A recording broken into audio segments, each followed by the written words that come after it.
Welcome बेटा। आज का जो हमारा टॉपिक है वो है ह्यूमन रिप्रोडक्शन। आज हम ह्यूमन रिप्रोडक्शन पे डिस्कस करेंगे। Human reproduction. तो बेटा, ह्यूमन रिप्रोडक्शन की जब हम बात करते हैं तो पहले हम बात करेंगे प्राइमरी सेक्स ऑर्गन्स की। प्राइमरी सेक्स ऑर्गन्स ये किनको बोला जाता है? These are those organs which are involved in gametogenesis as well as secretion of sex hormones। ठीक है बेटा।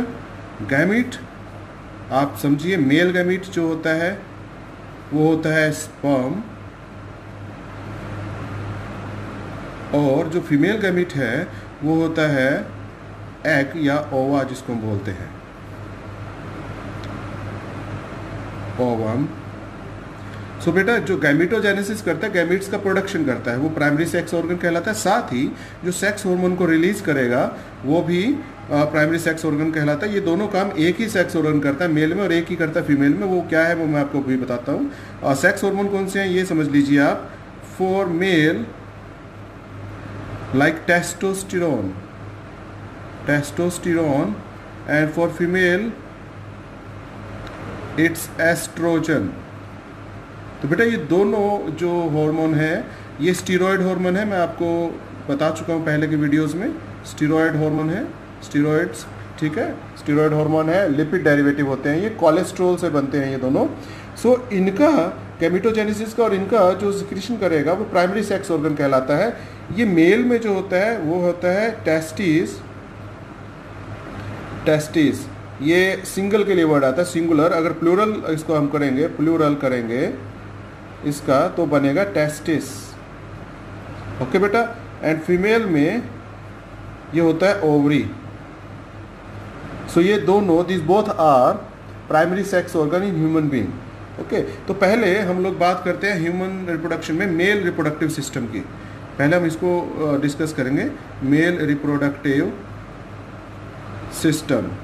और इसमें भी सबसे पहले हम किसकी बात करेंगे? टेस्टिस की। टेस्टिस का स्ट्रक्चर क्या है और फिर उसका फंक्शन क्या होता है उसके बारे में हम अब डिस्कस करेंगे। तो पहले ये समझ लीजिए, जो टेस्टिस होती हैं, testis lie in the extra abdominal cavity in a pouch like structure called scrotum। होता क्या बेटा, जो हमारा एब्डोमन होता है ना, ये एब्डोमन की जो कैविटी है वो कहलाती है एब्डोमिनल कैविटी। और एक्स्ट्रा एब्डोमिनल कैविटी का मतलब है वो कैविटी जो एब्डोमन की नहीं है उससे बाहर है। ठीक है, जैसे कि अभी आप समझिए, मैं आपको समझाता हूँ। ये एक स्ट्रक्चर होता है जो कि स्किन फोल्ड होते हैं इस पे, ये कहलाता है स्क्रोटम। ये एक्चुअल में एक पाउच लाइक स्ट्रक्चर है जिसके अंदर टेस्टीज रहती हैं। ठीक है, testes are 2 in number. Okay, so this is scrotum एक स्ट्रक्चर होता है पाउच लाइक जिसमें ये रहती है। और अगर हम इसका स्ट्रक्चर बनाएं तो इसके ऊपर लाई करता है एब्डोमन। यहाँ पर ये एब्डोमन है और ये एब्डोमिनल कैविटी यहाँ पे ख़त्म हो जाती है। ठीक है, सो ये एक्स्ट्रा एब्डोमिनल स्ट्रक्चर है, आउटसाइड एब्डोमिनल। ठीक है, सो इसके बाद the testis are 2 in number. एक इंडिविजुअल में टेस्टिस 2 होती हैं।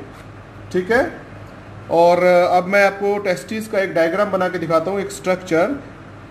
हम लोग ये जो पार्ट है इसका एक टेस्टिस का ऐसे स्ट्रक्चर बनाने जा रहे हैं, वो मैं आपको दिखाता हूँ कैसे होता है। ठीक है बेटा, ध्यान से देखिएगा।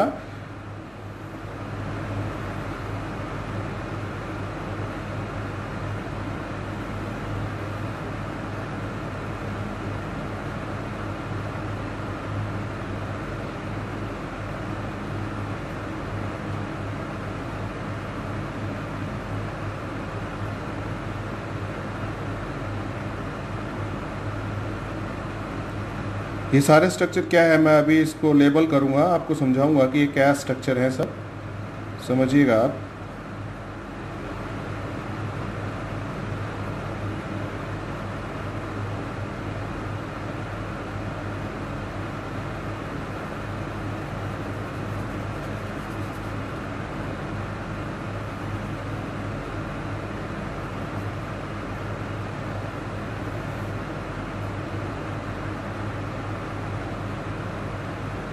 बेटा आप ध्यान से समझिए, अब मैं आपको समझाता हूँ। देखिए, सबसे आउटसाइड ये स्किन फोल्ड हुआ, एक पाउच लाइक स्ट्रक्चर जो होता है स्क्रोटम की लेयर होती है, ठीक है, आप इसको स्किन बोल दीजिए, स्किन, ठीक है। इसके अंदर जो एक लेयर है, ये वाली लेयर आप ये देख पा रहे हैं बेटा, ये जो लेयर है ये कहलाती है ट्यूनिका वेजाइनलिस, ट्यूनिका वेजाइनलिस, ठीक है। और इसके अंदर एक और लेयर है, ये जो आपको दिख रही है, जो कि ये सेप्टा बना रही है, ये देखिए ये वाला स्ट्रक्चर, ये वाला स्ट्रक्चर, ये वाला स्ट्रक्चर, ठीक है।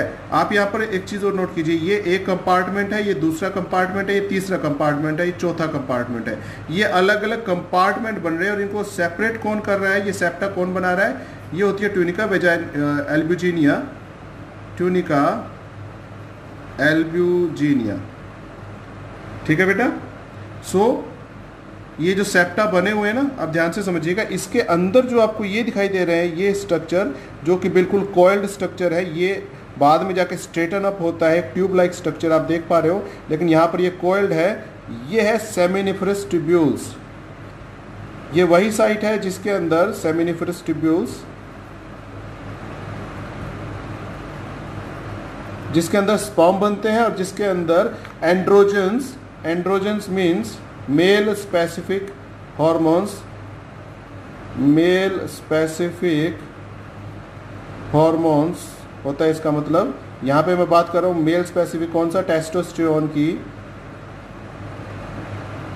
तो बेटा ये सेमिनिफरस ट्यूब्यूल है। अब आप दोबारा से समझिए, सबसे आउटसाइड एक स्किन होगा, पाउच का जो होता है स्क्रोटम का, स्क्रोटम होगा इधर, उसके अंदर एक लेयर होगी ट्यूनिका वेजाइनलिस, फिर एक और अंदर लेयर होगी ट्यूनिका एल्ब्यूजिनिया। एल्ब्यूजिनिया क्या करती है, ये सेप्टा बनाती है, आपको दिख रहे हैं। सेप्टा के बीच में कंपार्टमेंट्स होते हैं, ये देखिए ये कंपार्टमेंट, दूसरा कंपार्टमेंट, ऐसे ऐसे करके ये जो कंपार्टमेंट होते हैं ये टेस्टिस लोब्यूल्स कहलाते हैं, टेस्टिस लोब्यूल्स यानी कि कंपार्टमेंट्स। और एक टेस्टिस में लगभग 215 का नंबर हो सकता है, ठीक है। तो ये कैसे बने, जब ट्यूनिका एल्ब्यूजिनिया इनको अलग कर देती है, एक ये कंपार्टमेंट है, इसको अलग कर दिया यहाँ से, फिर अलग कर दिया यहाँ से, फिर, तो ऐसे ये कंपार्टमेंट्स बनते हैं बेटा। और इनके अंदर रहता है सेमिनिफरस ट्यूब्यूल्स। सेमिनिफरस ट्यूब्यूल्स वही साइट है जो कि एंड्रोजन रिलीज करती है यानी कि टेस्टोस्टेरोन, और साथ में क्या बनाती है, ये स्पर्म्स।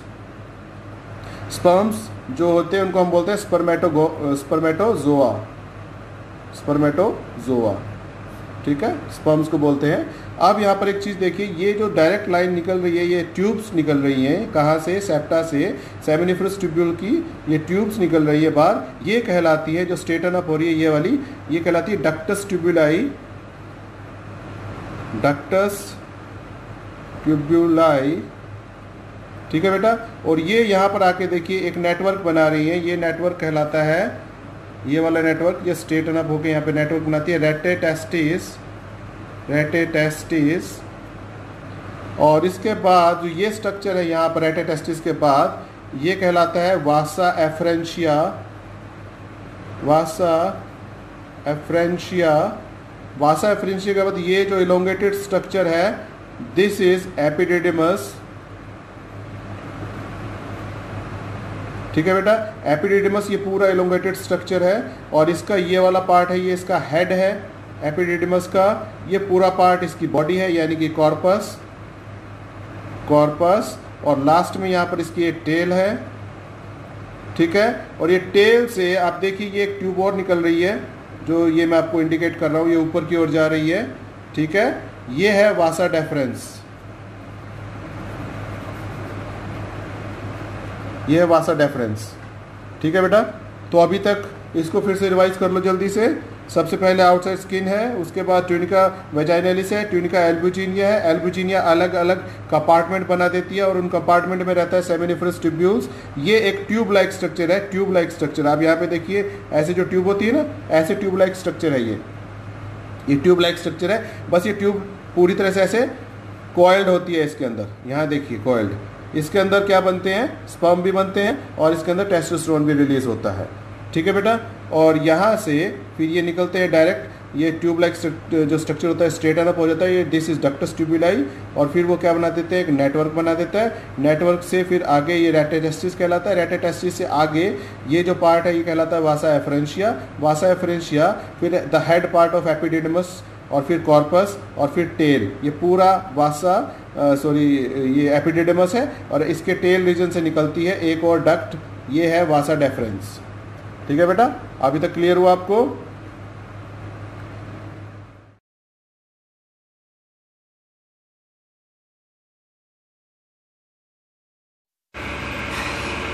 सो बेटा ये एक स्ट्रक्चर है जो आप देख पा रहे हो। ठीक है, ये एक क्लियर डायग्राम है। इसमें आप देखिए जो मैंने पीछे डायग्राम बनाया था, आप देख पा रहे हैं ट्यूनिका एल्बुजिनिया है और ट्यूनिका एल्बुजिनिया के ऊपर जो होती है वो ट्यूनिका वेजाइनलिस होती है, जो यहाँ शो नहीं है। और ट्यूनिका एल्बुजिनिया सेप्टा बना रही है। सेप्टा में सेमिनिफरस ट्यूब्यूल्स हैं। उसके बाद जो स्ट्रेट ट्यूब्यूल्स हैं ये डक्टस ट्यूबुलाई हैं जो मैंने लिखा है। उसके बाद वो एक नेटवर्क बनाते हैं जिसको बोलते हैं रेटेटेस्टिस, जो आप देख पा रहे हो यहाँ पे। रेटेटेस्टिस से फिर बनता है एफरेंट डक्ट्स यानी कि वासा एफरेंशिया, और उससे फिर बनेगा एपिडिडमस, और एपिडिडमस की टेल पार्ट से जो ये ऊपर जाता है डक्टस डेफरेंस जो लिखा है दैट इज वासा डेफरेंस। ठीक है बेटे।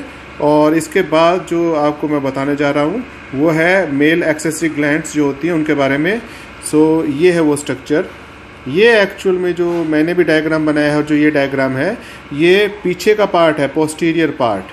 ठीक है ना, यानी कि ये जो हम यूरिनरी ब्लैडर को देख रहे हैं ये फ्रंट से नहीं देख रहे हैं, बैक साइड से देख रहे हैं, और तब ये ऐसा दिखाई देता है पीछे से। आपको जो यूरेटर दिखाई दे रहा है दोनों साइड वाइट कलर का, इसके ऊपर से जो पार्ट आ रहा है वासा डेफरेंस, ये वासा डेफरेंस वही पार्ट है जो टेस्टिस से लेके आता है स्पर्म्स को। और वासा डेफरेंस को आप देखिए, सेमाइनल वेसिकल्स 2 हैं इसमें जिनको एक साइड पे कट किया गया है। सेमाइनल वेसिकल्स की जो डक्ट है वो वासा डेफरेंस में मिलके इजैकुलेटरी डक्ट बना रही है जो आप देख पा रहे हो। ठीक है, और इजैकुलेटरी डक्ट फिर कहाँ पे जा रही है, यूरेथ्रा में जा रही है। और यूरेथ्रा के अराउंड एक आपको पिंक कलर की एक ग्लैंड मिलेगी, सिंगल ग्लैंड जो है प्रोस्टेट ग्लैंड, जिसको यहाँ पर डाइसेक्ट किया गया है दिखाने के लिए। और उसके बाद 2 पी के साइज की मटर के दाने की बल्बो यूरेथ्रल ग्लैंड भी दिखाई देती है आपको, इसमें देखिए आप। ठीक है, तो ये है मेल एक्सेसरी ग्लैंड्स का स्ट्रक्चर। ठीक है बेटे। तो बेटा ये स्ट्रक्चर अब आपको समझ में आ गया होगा। अब मैं आपको बताऊंगा ये जो पार्ट है ना जो हमने बना रखा है सेमिनिफरस ट्यूब्यूल्स का, ये जो बीच में पार्ट था ये वाला पार्ट, इसको हम बड़ा करके दिखाते हैं कि इसके अंदर क्या स्ट्रक्चर होता है और कैसे वो फंक्शन करता है, कैसे कौन सी सेल्स स्पर्म्स को प्रोड्यूस करती हैं, स्पर्मेटागोनिया करती हैं, और साथ में कौन सी सेल उसको नरिश करती हैं, सर्टोली सेल्स नरिश करती हैं, वो कैसे करती हैं वो। ठीक है बेटे, तो अभी आप समझ गए होंगे कि हम बनाने क्या वाले हैं। मैं आपको फिर से दिखा दूं, ये तो सेप्टा थे जो ट्यूनिका एल्बुजिनिया बना रही थी। इनके अंदर मैंने ऐसे दिखा रखा है आपको, ऐसे कॉइल्ड ट्यूब लाइक स्ट्रक्चर है, ये गुत्थम गुत्था जिसको बोलते हैं, कॉइल्ड ट्यूब लाइक स्ट्रक्चर। इसको जब हम स्ट्रेटन अप करेंगे, जैसे ये पेन है बिल्कुल स्ट्रेटन अप है, और फिर इसको मैं ऐसे काट दूंगा और इसको यूं देखूंगा तब मुझे कैसा दिखाई देगा सेमिनिफरस ट्यूब्यूल्स, हम उसकी बात अब करने वाले हैं। यहाँ पर देखिए, सो ये ट्रांसवर्स सेक्शन है जिसमें सेमिनिफरस ट्यूब्यूल्स कैसा दिखाई देता है वो देखिए। ये 2 to 4 होते हैं और मैंने आपको 3 बना के दिखाए हैं। अभी आप देखिए एक को हम बनाएंगे अंदर से। ये यहाँ पर जो प्रेजेंट है, दीज आर जर्म सेल्स। ठीक है, these are male germ cells. ठीक है बेटा, मेल जर्म सेल्स ये वही सेल्स हैं, नाम है इनका स्पर्मेटोगोनिया। स्पर्मेटोगोनिया जो कि मियोसिस होके कितने प्रोड्यूस करती हैं, 4 स्पर्म प्रोड्यूस करती हैं। ठीक है, एक स्पर्मेटोगोनिया 4 जो है स्पर्म सेल प्रोड्यूस करती है, ये वही मदर सेल है जो यहाँ पर आपको किनारे पे दिखाई दे रही है। साथ में यहाँ पर ऐसे ऐसे स्ट्रक्चर की सर्टोली सेल्स होती हैं बेटा, ये सर्टोली सेल्स है, ठीक है। सर्टोली सेल्स जो है, सर्टोली सेल्स, इनका बहुत तगड़ा फंक्शन है बेटा। एक डेवलप होते हुए स्पर्म को सर्टोली सेल्स क्या करती है, नरिशमेंट प्रोवाइड करती है, नरिशमेंट न्यूट्रिएंट्स प्रोवाइड करती हैं, ठीक है। नरिशमेंट सर्टोली सेल्स, इसलिए इनको मदर सेल्स भी बोलते हैं, नर्सिंग सेल्स या मदर सेल्स, ठीक है, या नर्सिंग सेल्स बोलते हैं इनको, सर्टोली सेल्स, क्योंकि जो यहाँ पर स्पर्मेटोगोनिया से यानी कि इन जर्म सेल से बनने वाला है स्पर्म, उसको नरिशमेंट सर्टोली सेल्स देती हैं। उसका रीज़न है क्योंकि यहाँ तक अंदर inside there is no blood supply, इसके अंदर ब्लड सप्लाई नहीं होती है, ब्लड सप्लाई यहाँ तक रहती है। ये मैं ब्लड वेसल्स बना रहा हूँ बस। इसके बाद जो होगा वो फूड जो है, न्यूट्रिएंट्स, वो अंदर डिफ्यूज़ होता है किसके थ्रू, सर्टोली सेल्स के थ्रू, और वो फिर नरिशमेंट देती है किसको, स्पर्म को। इसका मतलब सर्टोली सेल्स का फंक्शन एक और है, ये क्या बनाती है, ये ब्लड टेस्टिस बैरियर बनाती हैं। क्यों बनाती है बेटा, ये एक्चुअल में क्या करती हैं, ये WBCs से सेव करती हैं स्पर्म को। क्यों करती है बेटा, क्योंकि स्पर्म के ऊपर कुछ ऐसे मार्कर्स नहीं होते हैं, कुछ ऐसे प्रोटीन्स नहीं होते हैं जिनसे WBCs को पता लगे कि ये स्पर्म हमारी खुद की ही सेल है, हमारी बॉडी की सेल है, इसलिए WBCs इसको किल कर सकते हैं। इसलिए सर्टोली सेल क्या करती है, एक बैरियर बना देती है ताकि ब्लड WBCs ना पहुंच सके स्पर्मेटोजोआन तक, ठीक है। तो ब्लड सप्लाई आउटसाइड होती है, अंदर ब्लड सप्लाई नहीं होती है। सर्टोली सेल नरिश करती है, ना कि ब्लड डायरेक्ट आके अपने साथ नरिशमेंट लेके आता है। ब्लड प्लाज्मा में जो नरिशमेंट आता है वो नहीं, वो अंदर डिफ्यूज हो जाता है।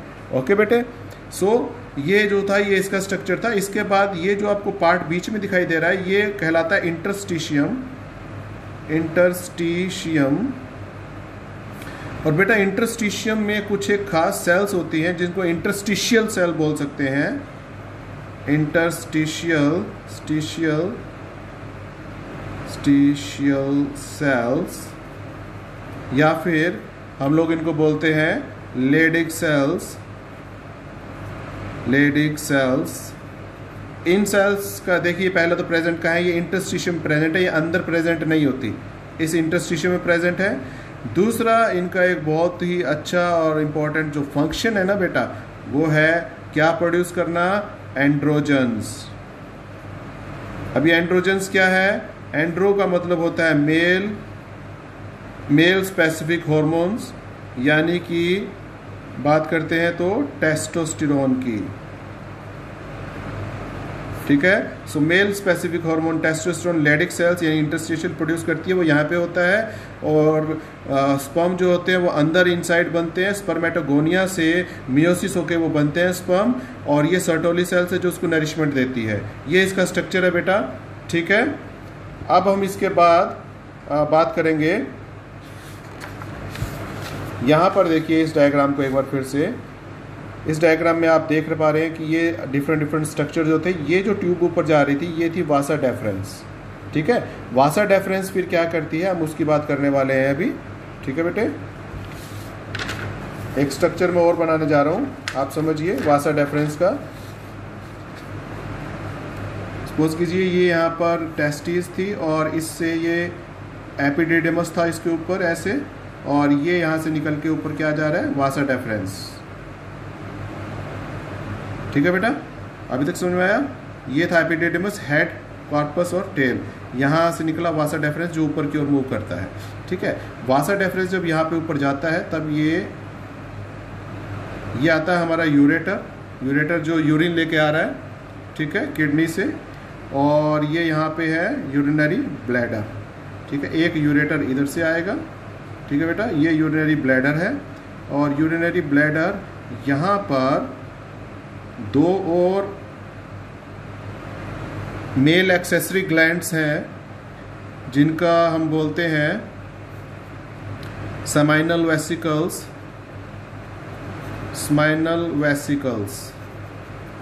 ठीक है बेटा। एक किडनी, एक जो है टेस्टिस यहाँ पर है और एक टेस्टिस यहाँ पर भी होगी, और उससे भी उसका जो वासा डेफरेंस है वो यूँ जाएगा, ठीक है, वासा डेफरेंस ऊपर जाता है और ये फिर आगे की ओर ऐसे मूव करता है इधर से, ठीक है। यहाँ पर आप देखिए सेमाइनल वेसिकल से उसकी ग्लैंड्स निकलती हैं और वो इसमें मिल जाती हैं, ठीक है। सेमाइनल वेसिकल से ग्लैंड निकलती है और वो मिल जाती है, और उसके बाद यहाँ पर एक और ग्लैंड है बहुत बड़ी, दिस इज प्रोस्टेट, ये प्रोस्टेट है, प्रोस्टेट ग्लैंड, ठीक है बेटा। सो आपने देखा वासा डेफरेंस यहाँ से ऊपर गया और ऐसे मूव किया नीचे, उसमें आकर सेमाइनल वेसिकल जो था ये वाला पार्ट, एक एक्सेसरी ग्लैंड वो जाके मिल गई उसमें, और फिर ये दोनों मिल जाती हैं इधर से और इधर से, और फिर ये एक कॉमन यूरेथ्रा बन जाती है।